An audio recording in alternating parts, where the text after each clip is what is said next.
Hello students. तो centre of mass के इस सवाल में मेरे को गिवन है कि हमारे पास एक स्मॉल ब्लॉक है जिसका मास 2m है। वो रेस्ट कर रहा है bottom of A vertical circular track पे।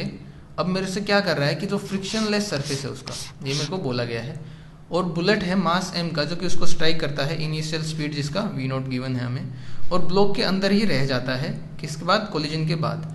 Determine each of the following in terms of, ये हमें इनके टर्म्स में आंसर अपने निकालने हैं। क्या क्या? स्पीड ऑफ मासेस, मतलब दोनों का स्पीड क्या रहेगा इम्पैक्ट के बाद, और कितनी स्पीड बुलेट की होनी चाहिए ताकि वो सर्कुलर लूप कंप्लीटली फॉलो कर पाए।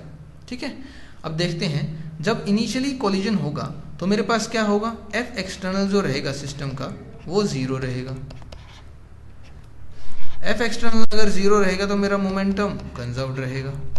इनिशियल मोमेंटम कितना है, एम वी नोट। फाइनल वो बुलेट डब्बे के अंदर ही रह गया तो मास कितना हो जाएगा, 3m।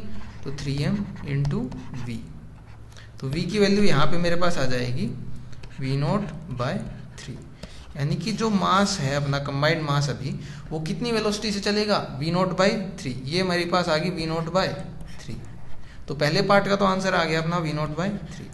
अब दूसरे पार्ट में पूछा है कि मिनिमम इनिशियल स्पीड कितनी होनी चाहिए बुलेट की जिससे वो एक complete ride of the loops follow कर पाए। ठीक है, अब ये हमें पता है सर्कुलर मोशन के कि कोई भी ब्लॉक को अगर सर्कुलर मोशन कंप्लीट करना है तो उसकी बॉटम पे वेलोसिटी कितनी होनी चाहिए, √5g इंटू आर।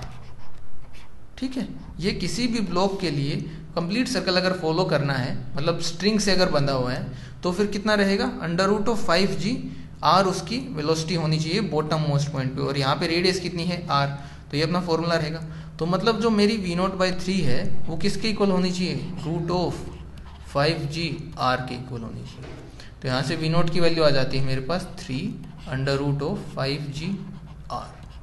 मतलब जो बुलेट की वेलोसिटी है वो कितनी होनी चाहिए मेरे पास, 3√5g आर। इतनी अगर मेरे पास वेलोसिटी है बुलेट की तो जो मेरा ब्लॉक है वो कंप्लीट सर्कुलर मोशन बुलेट के साथ फॉलो कर लेगा।